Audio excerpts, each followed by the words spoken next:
We are not planning to attack Russia. We're not interested in Russian Federation. We're not fighting on their territory. We have the war on our territory. They came to our country. We want to deblock our cities, and for that purpose, we need MLRS with the effective range of fire of over 100 kilometers.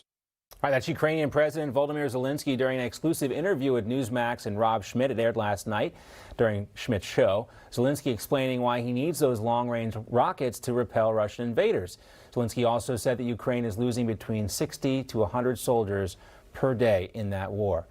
Now, the exclusive interview with the Ukrainian president comes as Joe Biden announces that he has agreed to provide more U.S. rockets to Ukraine. President Biden making that announcement in a New York Times op-ed piece.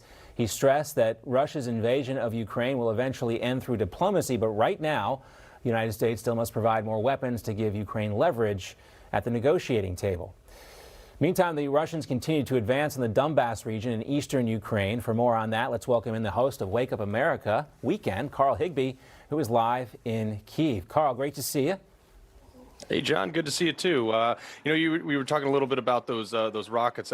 Also, Germany has committed to rocket defenses, sending them over here to help the Ukrainians fend off some of these attacks. So that was big news that broke earlier this morning. Right now in Severodonetsk, the Russians in the east were actually bombing pretty heavily. They hit a lot of infrastructure places. They also hit a chemical plant, which has leaked a lot of chemicals into the air. It's causing a lot of problems for the people in the area. They said to be getting it under control now, but it was out of control, burning for quite some time. You had played some of that Zelensky interview earlier. I was actually sitting right behind Rob when that whole thing went down. And one of the things he talked about was exports on grain. They have tons, and we're talking tens of thousands of tons of grain still in these silos that they cannot export. Can we take a listen to that? In order to deblock the occupied south of our Ukraine, in order to deoccupy the eastern territories, as well as to deoccupy the ports of Ukraine that were occupied by the enemies.